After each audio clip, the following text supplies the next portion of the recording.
இல்லாமல் கொடுக்குதா அரசுங்கிறத நம்ம எழுப்ப வேண்டிய கேள்வி. அந்நிய செய்து ப்ரொடக்ஷன்ல செய்யலை, வாங்கி கொடுத்து மின்துறைக்கு மட்டும் 1,50,000 கோடி கடன் இருக்குது. இந்த அதை நான் முதல்ல சொன்னதான், விலை இல்லை, எல்லாம் விலை இல்லை. அவங்க ரொம்ப நுட்பமான நம்மளை வேலை செய்வான்.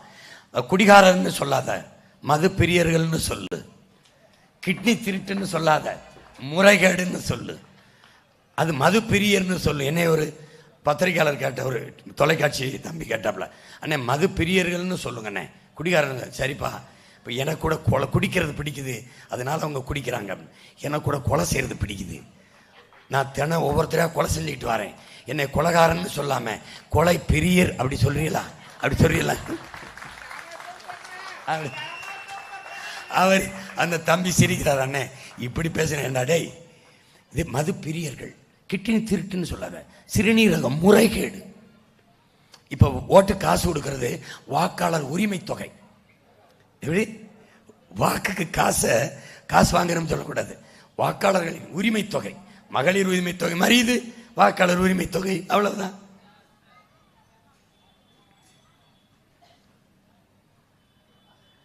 காசு கொடுத்து நம்ம வாங்குற பொருளே தரம் இல்லாமல் போயிடுது. இவன் இலவசமாக கொடுக்கணும்னு நிறுவனத்தில் சொல்லி தயாரித்து தர்றதுல என்ன தரம் இருக்கும்னு என் அன்பு சொந்தங்கள் யோசிச்சு பார்க்கணும். நம்ம பிள்ளைய சைக்கிள் கொடுத்தாங்க, உருட்டி ரொம்ப பிரேக் அங்கிட்டு போகுது, வீல் இங்கிட்டு கலண்டு போகுது, பார்த்துருப்பீங்க. நம்ம பிள்ளைய ஓட்டிட்டு போகல, உருட்டிட்டு போகுது. ஏன்? பூரா டம்மி, சும்மா ஒப்புக்கு கொடுத்து ஏமாத்துறது.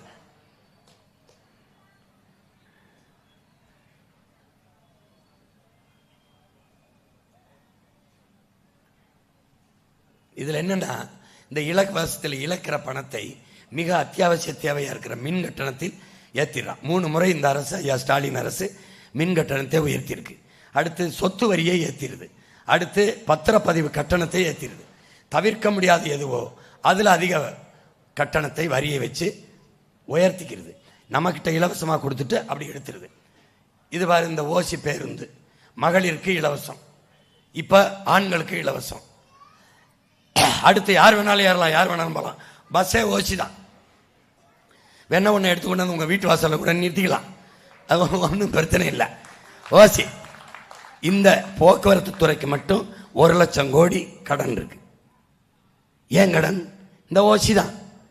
1,00,000 கோடி கடன். இந்த மாணவர்களுக்கு இலவச பஸ். நான் வந்தா இலவச பஸ் கிடையாது, கல்வி இலவசம், தரமான கல்வி, பஸ் கட்டணம். இவன் புரியுதா? இவன் என்ன செய்யறான்? பஸ் கட்டணம் இலவசமா, அங்க 10 லட்சமா சீட்டு. எப்படி பைத்தியக்கார நாயே, படிப்ப தரமா இலவசமா கொடுத்தா நான் பஸ்ஸுக்கு டிக்கெட் எடுத்துக்கிறேன்னு நான் சொல்றேன். இவ்வளவுதான். எல்லாம் ஏமாத்துறது. இலவசம் தாரேன். எப்படி கொடுமை. மகளிருக்கு இலவசம், இப்ப ஆண்களுக்கு இலவசம். இந்த கண்டக்டருக்கு சம்பளம் யார் கொடுப்பா? அவர் இலவசமா வர்றாரு. டிரைவருக்கு காசு சும்மா தான் ஓட்டை, அவருக்கு காசு உங்க ஒப்பம் கொடுப்பானா, எங்க ஒப்பம் கொடுப்பானடா? பைத்தியக்கார பையலா, ஏன்டா எங்க உயிரை வாங்குறீங்க? கரும. இந்த கேடுகட்ட வயல்களுக்கே ஓட்ட போடு, நீ போடு. ஓசி பஸ், இனிமே ஓசி ட்ரெயின், ஓசி ஃப்ளைட்டு.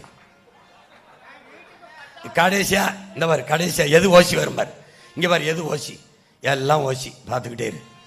கடைசியா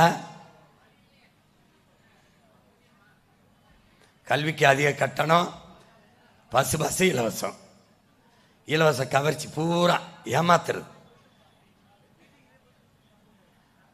இது எப்படின்னா, இங்க வர உனக்கு காட்டுறேன் பாரு, எல்லாம் இலவசம். கடைசியா இவ்வளவு விவசாயம் இலவசம், குடிச்சிட்டு சாவு இலவசம், போய் படுத்துட வேண்டியதான். ஆனா பணத்தை எரிக்க காசு, அது காசு. எப்படிப்பட்ட கவர்மெண்ட்டை ஃபார்ம் பண்ற நீ? உன்னுடைய ஓட்டை போட்டு ஸ்டாலின் ஆட்சி தொடரட்டும், நாடு சுடுகாடு ஆகட்டும், போடு தொடரட்டும். 2 வயசு பிள்ளையை தான் இப்போ கற்பழிச்சிருக்கான், நீ வயிற்றுலேருந்து எடுத்து கற்பழிச்சு கொண்டுட்டு போடுவேன். இது எப்படின்னா, அந்த இலவசம்ங்கிறது எப்படி இருக்குன்னா, மக்களை உழைப்பிலிருந்து வெளியேற்றுது. எப்படி பண்ணா, இது இந்த குழந்தை ஐயா இறையன் எழுதியிருக்காப்ல, இதை பாருங்க, நான் காட்சிப்படுத்த போடுறேன். இந்த குழந்தை இந்த வீட்டுக்கு யாராவது வந்தால், உன் பேர் என்ன பாப்பா அப்படின்னா, நம்ம பிள்ளை தப்பா சொல்லிடுமோன்னு அம்மா சொல்லிடுது. அவள் பேரு அறிவுச்செல்வி, ஏதோ ஒரு பேரை சொல்லிடுது. அப்பா வந்து என்ன படிக்கிறேன்னா 8ஆம் படிக்கிறா, தப்பா சொல்லிடுமா. அது பேச வருது, பேச வருது. என் பேரு கலைச்செல்வி, நான் 8ஆம் படிக்கிறேன் அப்படின்னு சொல்ல வருது. தப்பா சொல்லிருமோன்னு அம்மா ஒன்று பேசுது, அப்பா ஒன்று பேசுது. பிள்ளைய பேசவே விடுறதில்லை. பாரு, பேர் என்னன்னு கேட்குறாரு. இந்த அது அவ பேரு கலைச்செல்வி. அம்மா சொல்லிடுது, நல்லா கவனி, அப்பவாவது உனக்கு புரியுதான்னு பார்ப்போம். அவர் ஏதோ வேற எதை கேட்க, என்ன படிக்கிற அப்படின்னு. அது 8ஆம் படிக்குது. பிள்ளைய பேச விடுறதில்ல.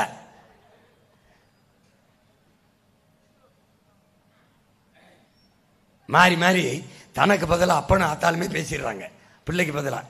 பிள்ளை வெளியில் வந்து பேசும் திறன் இருந்தும் ஊமையாக போயிடுது.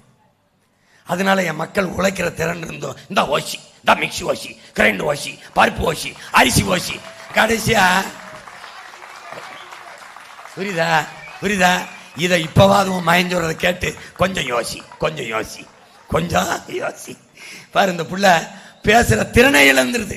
என் மக்கள் உழைக்கிற திறனையே இழந்துறான். நெஞ்சுக்குள்ள நஞ்ச பாய்ச்சி எல்லாத்துக்கும் எதிர்பார்த்து எதிர்பார்த்து ஏமாத்தி வச்சு அழிச்சிடறான். அடுத்து பாரு, முடிஞ்சு. இவன் யார் தெரியுமில்ல, கங்காரு குட்டி. இவன்னா உரிய பருவத்தில் அதை குதிக்க போகுது. குதிக்க போகும்போது இல்லை இல்லை உனக்கு வயசு வரல, நீ உள்ள பத்திரமாயிரு, கங்காரு பத்திரமாயிரு, பத்திரமாயிருன்னு அது குதிக்கிறேங்குது. அம்மா நான் குதிக்கிறேம்மா, நம்ம மக்கள் எனக்கு வேலை முடியாயோ, வேலை முடியா, வேலை முடியா, சம்பளம் முடியான்னு ஐயா ஸ்டாலினே பேசுகிறாப்புல எதிர்க்கட்சியாக இருக்கும்போது. மக்கள் யாரும் இலவசத்தை விரும்பவில்லை, வேலைதான் கேட்கிறார்கள். இவர் வந்தாவே 2000 வருதுவார் வருதுவார். இந்த கங்காரை பார்த்தீங்கன்னா அந்த கதையை, இந்த குட்டி குதிக்கிறேங்குது, என் மக்கள் வேலைக்கு போகிறேங்கிறான். இரு இரு பத்திரமா இரு, உனக்கு பேசாமல் இன்னும் கொஞ்சம் நாளைக்கு இருந்துருது. இருந்து நல்ல வயிற்றுக்குள்ளே இருந்து பழகிருது கதை கதப்பா. இப்போ குதிக்க சொல்லுது, குதி அப்படின்னு. குதிக்க மாட்டேங்குது. இப்போ உழைக்கிறதே மறந்துட்டா என் மக்களை. திடீர்னு வேலைக்கு போச்சுன்னு வச்சுக்க, விளக்க மாதிரி உண்டு அடிப்பான். ஏண்டா டேய், நான் கேட்கும்போது வேலைக்கு போக சொல்லலை, இப்போ என்னடான்னு. இது என்ன ஆயிருது, அந்த கங்காரு குட்டி வயிற்றுக்குள்ளே இருந்து பெருத்துருது. தாய் குதி குதிங்குது, குதிக்க முடியல, குதிக்க மாட்டேங்குது. கடைசியாக என்ன ஆயிடுது, வலியுறுத்துது, குதி குதின்னு. ஏன் வலியுறுத்தியதால் வலியுறுத்தியது. கடைசியாக என்ன, அது ரெண்டும் சேர்ந்து செத்து போகுது. இந்த வாரம் இந்த கதையை இதையும் ஐயா இறை என்பதான் எழுதியிருக்காப்ல. படிக்கணும், கொஞ்சம் படிக்கணும் பிள்ளைய. பாரு, குட்டிக்கு பதிலாக தாய் குதிச்சுட்டு இருந்தது.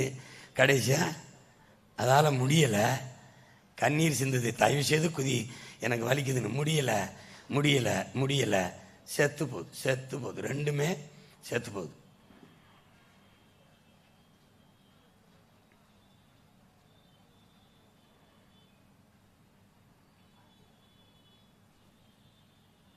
போங்க, ரெண்டும் செத்து போயிடுது. இந்த கதை நமக்கு வரக்கூடாது. உன் மைண்ட் சொல்றதை கேட்டு உழைப்பு, உழைப்புக்கேற்ற ஊதியம், அதை கொண்டு வாழ்கிற பெருமைமிக்க வாழ்வை நோக்கி நகரணும்.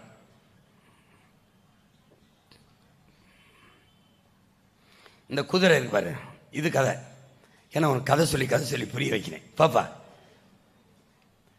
இந்த குதிரை என்ன செய்யுது, இந்த ஓட்டாம்பாரு இவன் இந்த குதிரை மேலே அக்கறையா லாடம் கட்டுறான். பாவம் அந்த குதிரை கால்னு. இந்த குதிரை என்ன நினைக்குது, அடாடாடாடா நம்ம முதலாளி நம்ம மேலே எவ்வளவு பாசமாக இருக்காப்ல. நீ என்ன நினைக்கிற, ஐயா ஸ்டாலின், ஐயா எடப்பாடி, இவங்கெல்லாம் எவ்வளவு பாசமாக இருக்காப்ல. 2000 கொடுக்குறாப்புல, அப்புறம் 10 கிலோ அரிசி கொடுக்குறாப்புல, அப்புறம் 10,000 போடுறாப்புல, அப்புறம் 5000 போடுறாப்புல, இப்போ 8000 டோக்கன். எதுக்கு? நீ இந்த குதிரை மேலே இருக்க அக்கறையில் கட்டுறான்னு நினைக்கிறியா?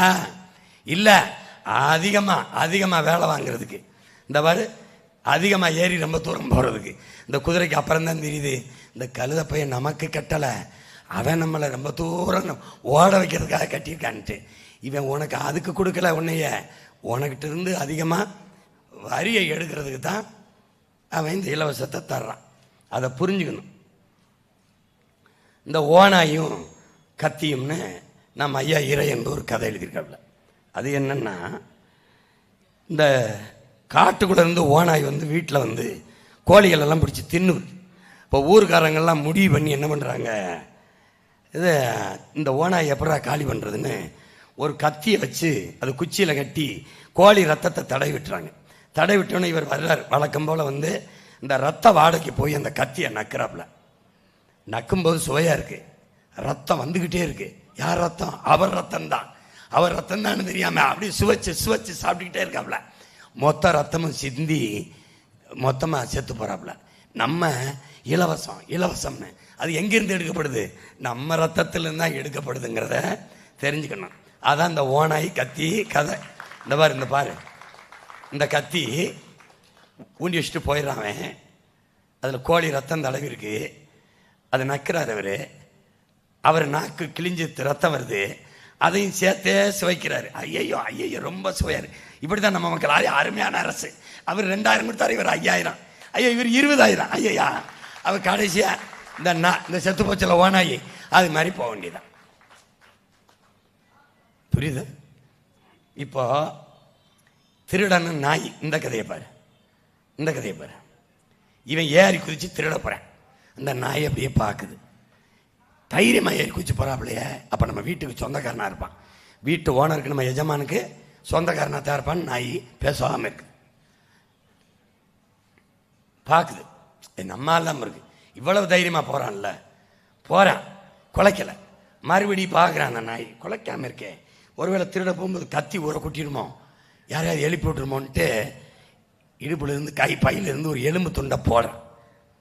அது வரைக்கும் வீட்டுக்கு சொந்தக்காரன் நல்லவன்னு நினைக்குது. ஒரு எலும்பு துண்டை போட்டவன, ஐயோ பைய திருட வந்திருக்காண்டா, திருட்டு பய அப்படின்னு என்ன பண்ணுது பாரு. பார்க்குதவன, அவன் யோசிக்கிறான், கடிக்காம இருக்குது. என்ன பண்ணுறான்? எலும்பை போடுறான். ஓட்டவன பார்க்குது, இவன் திருட வந்திருக்கான்னு எலும்பை கடிக்காம அவனை கடிக்குது. இப்போ ஓட்டுக்கு காசு கொடுக்கும்போது நீ என்ன நினைக்கணும்? இவன் நமக்கு சேவை செய்ய வர்றான், இவன் நமக்காக பணி செய்ய வரான் அப்படின்னு நீ நினைக்கிற. ஆனா ஓட்டுக்கு காசு கொடுக்குறான் பாரு, அப்ப நாய்க்கு தெரியுது திருட வரான்னு. உனக்கு தெரிஞ்சிடணும்.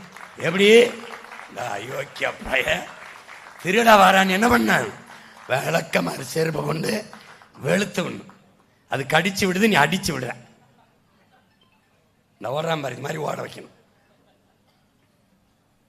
நரி இருக்காருல்ல, நரி. எந்த நரி? இந்த திராவிட நரிகள் அறிவிக்குதுல. 2000 2000 5000 8000 10000 மிக்சி ஃப்ரிட்ஜு இது மாதிரி நரி அறிவிக்குது பாரு. என்ன பண்ணுதுன்னா, நாடு ஆளணும்னு ஆசை வந்துருச்சு. இப்போ நின்றுக்கிட்டு எல்லாரையும் கூட்டி வச்ச ஆடுகளெல்லாம் பேசுது. நீங்கள் எல்லாம் எனக்கு ஓட்டு போட்டிங்கன்னா குளிர்காலத்தில் மழை காலத்தில் உங்கள் ஒவ்வொருத்தருக்கும் ஒரு போர்வை. அப்போ ஆடுகள்லாம் ஆசைப்படுது, அடடே இவன் நமக்கு போர்வை கொடுக்குறான்டா, இந்த நரிக்கே போட்டுன்னு ஓட்டை போட்டாங்க. யாருக்கு? நீங்கள் திமுக போட்டி இல்லை, அப்படி போட்டாங்க. போட்ட உடனே நரி என்ன செய்யுது?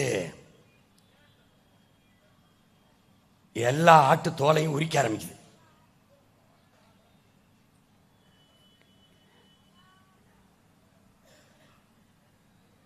போர்வை கொடுக்குது. கடைசியாக என்ன பண்ணுது? போர்வை நரி ஆட்டு தோலை பூரா உரிக்குது. ஏன் நீ ஆட்டு தான் உரிச்சிருது, என்ன தோலை எங்கள் தோலை உரிக்கிற அப்படின்னு. அப்போ அதுலேருந்து தானே போர்வை செய்யணும். புரியுதா? இவன் என்ன, நீ எனக்கு இவ்வளோ மின்கட்டத்தை உயர்த்திட்ட, எதுக்கு இவ்வளோ சொத்து வரியை ஏற்றிட்ட, அப்புறம் உனக்கு அதுலேருந்து தானே 2000 கொடுக்கணும், உனக்கு அதுலேருந்து தானே இலவச அரிசி, அதுலேருந்து தானே பருப்பு, அதுலேருந்து தானே எண்ணெய். விளங்குதா? ஆட்டுக்கு விளங்கிருச்சு.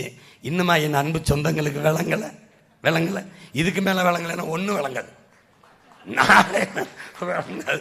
புரியுதா? பாரு, இந்த கதையை நீங்கள் இது படமாக நீங்கள் பார்த்துருப்பீங்க. இருந்தாலும் இதை ஒட்டி உங்களுக்கு புரிய வைக்கணும்னு எங்கள் அண்ணன் பாண்டியராஜன் நடித்த ஊரை தெரிஞ்சுக்கிட்டேன் படம். ஜி சேகரன் நம்ம அண்ணன் இயக்குனது. பாருங்க இந்த படத்தை.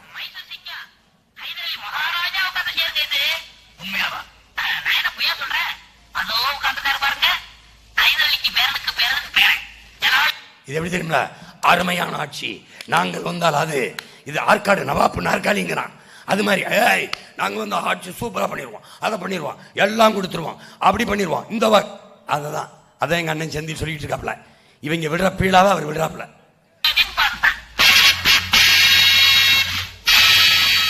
இது யாரை வேணாலும் வச்சுக்கலாம். ஐயா ஸ்டாலின் வச்சுக்கலாம், ஐயா எடப்பாடின்னு வச்சுக்கலாம்.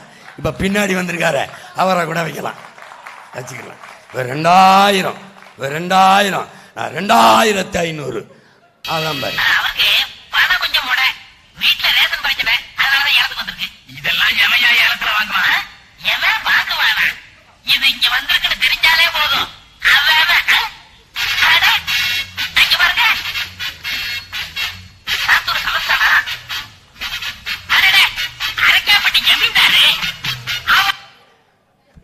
பூரா யார் நம்ம கடைசியா தெரியும். அடே ஏக்கு இவரு துபாய் சேக்கு ஜமீன்தாரு அப்படி இப்போ நம்ம சொல்கிறாங்களா, அவர் அருமையான அமைச்சர், அவர் அப்படி பண்ணிடுவாரு இப்படி பண்ணிடுவாருன்னு கொண்டு வந்து இறக்குறான் பாரு. எப்படி இறக்குறான் பாரு.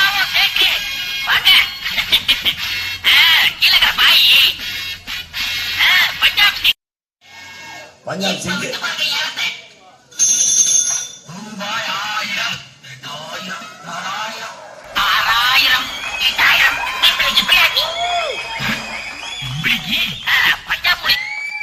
இவன் போடா 2000 3000 4000 6000 கடைசியா ஒருத்தன் பிம்பிளிக்கு பிளாப்பி 10,000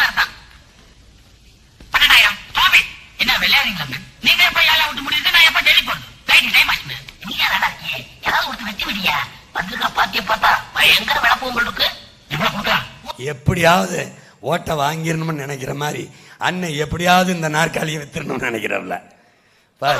சொல்லுங்க அப்படின்னா தமிழ்ல 10,000 சொல்லுவாங்க.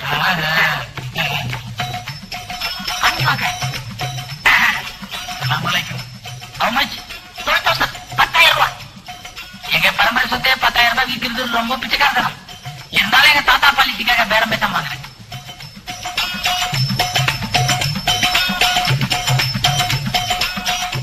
அதே அவன்கிட்ட கொடு. நீங்க ஏழு நடத்துக்கு அப்புறம் தெரியும்.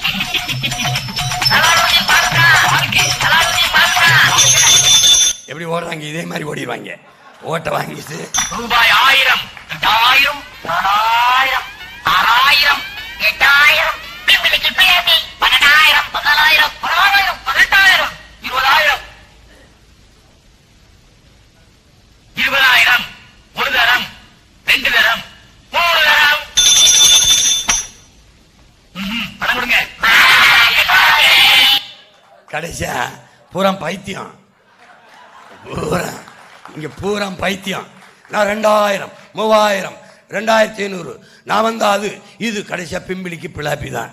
கடைசியா என்னன்னா எல்லாம் முடிஞ்சு ஒன்று பாபா பிஸ்கோத்து அப்புறம் ஜனம் ஓட்ட அவனுக்கு போட்டுவிட்டு கடைசியா அரிசி பருப்பு மண்ணெண்ணெய் உளுந்து கருமம். ஐயோ, பொங்கலுக்கு ஒரே ஒரு பண்டிகை இந்த இனத்துக்கு, ஒரு பண்டிகை அவனுடைய தேசிய பண்டிகை பொங்கல். அதுக்கு 1 முளை கரும்பு, 1/2 கிலோ அரிசி, 1/2 கிலோ வெல்லம், 1 முளை கயிறு தூக்கலை போட்டு தொங்க வேண்டியதான்.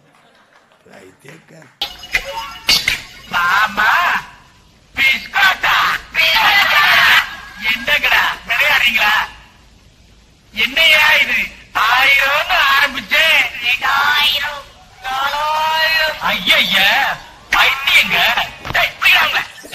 இந்த பைத்தியங்களை என்னைக்கு நீங்க புரிஞ்சுக்க போறீங்களோ அன்னைக்கு தான் வைத்தியம் மாறும்.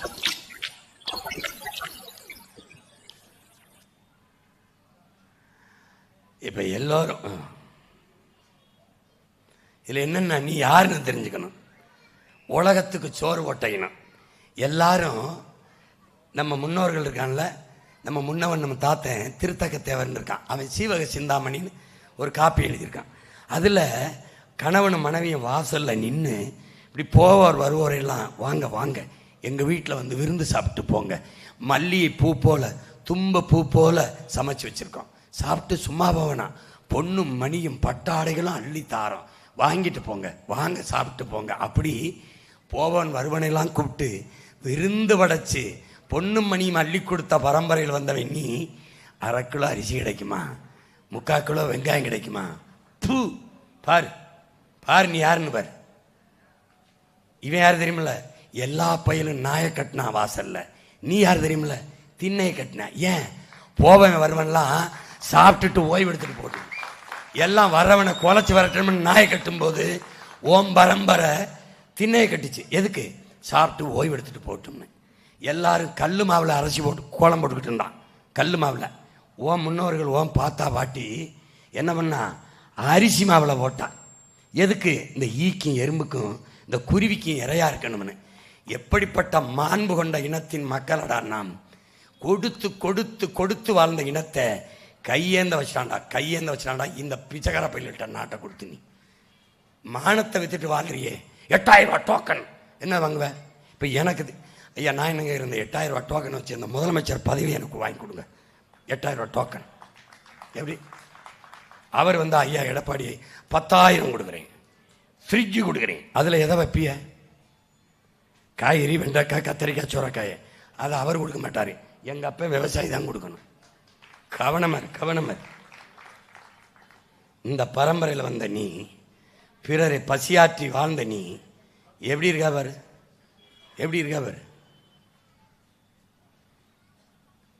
இதெல்லாம் உன்னால் நிறைவேற்றி கொள்ள முடியும். இந்த அரிசி வாங்கிட முடியும், இந்த பருப்பு வாங்கிட முடியும், இந்த பிஸ்கட் ரொட்டியை வாங்கிட முடியும். இதையெல்லாம் வாங்க முடியாத உன்னை கையேந்த வச்சாம்பார். இது என்னது? ரேஷன் கடையில் கொடுக்குற இலவச அரிசி. இப்போ மயம் என்ன கேட்குறேன், இங்கே பாரு. ஒரே வயல், ஒரே நெல், ஒரே நெல் தான். இது கடைக்கு போகும்போது தரமாக போகுது, இந்த ரேஷன் கடைக்கு வரும்போது இப்படி அழுக்கா வருது. இப்படி இந்த புழு, பூச்சி, வண்டெல்லாம் இந்த அழுக்கா வருது.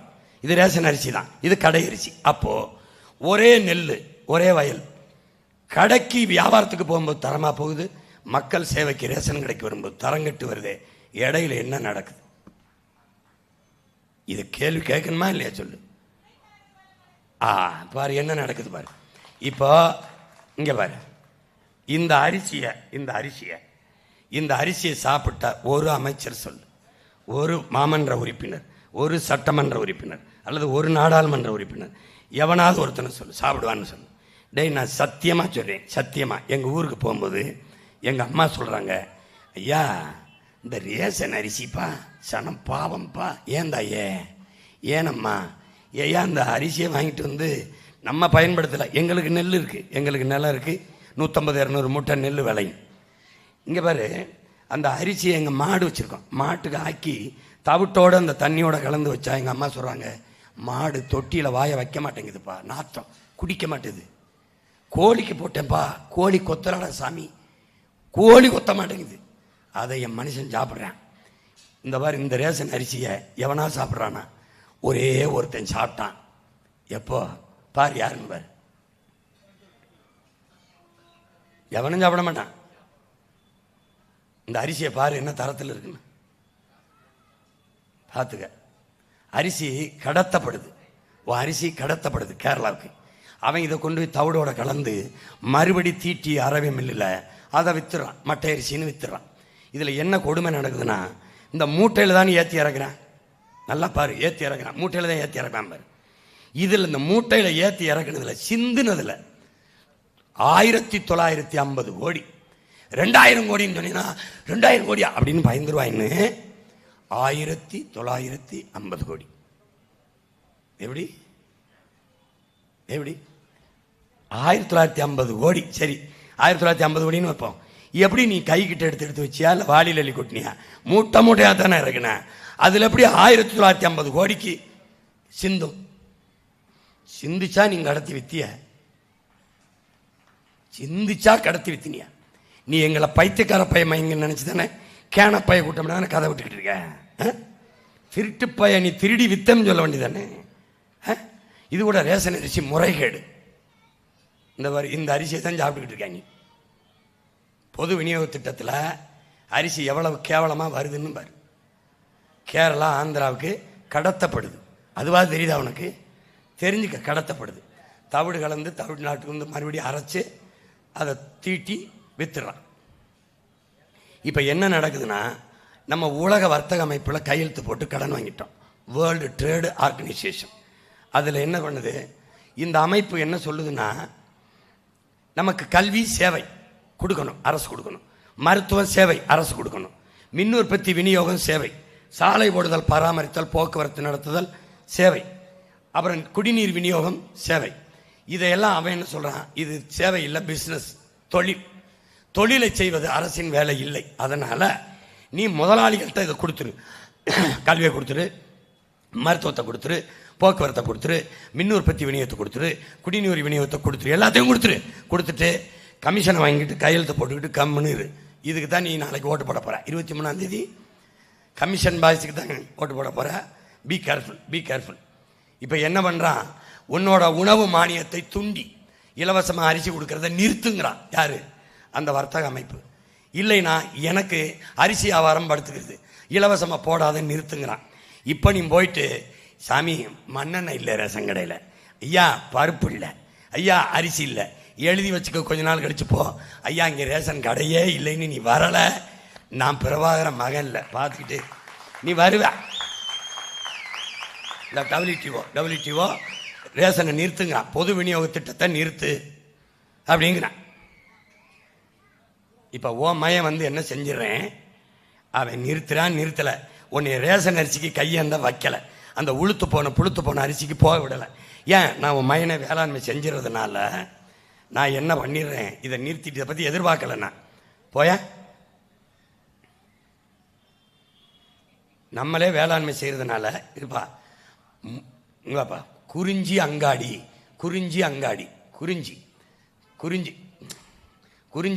என்ன பண்ணுறேன், யோ கவனியா என்ன, குறிஞ்சி அங்காடி இங்கே என்ன பண்ணுறோம்னாப்பா,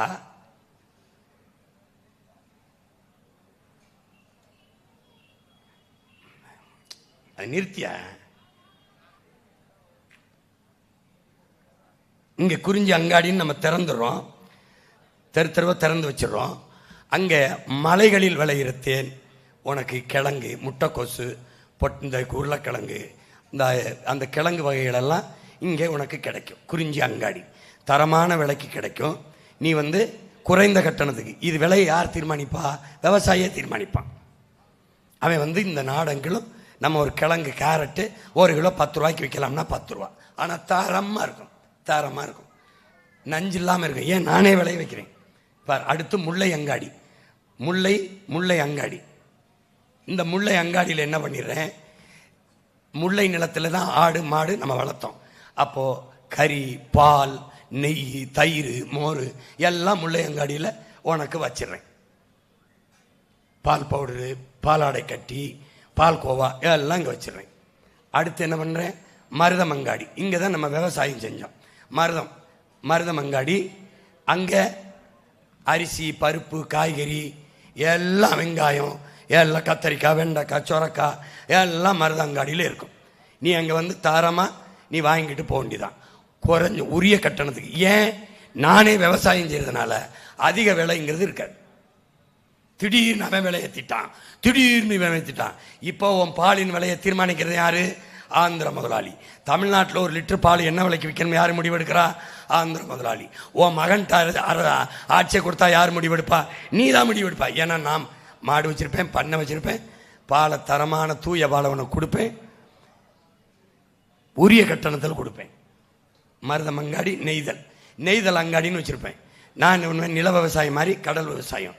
என் மீனவ சொந்தங்களுக்கு நானே ஆயிரக்கணக்கான படகுகளை வாங்கி கொடுத்துருவேன், போட்டை கொடுத்துருவேன். என்ன உங்க பிரச்சனை? வழக்கு தானே, ஓட வேண்டியதானே. உங்களுக்கு என்ன பிரச்சனை? உங்களுக்கு உங்க பிள்ளைக்கு ஏத்தான் பேசிட்டு இருக்கு. நேரம் போச்சு, நேரம்.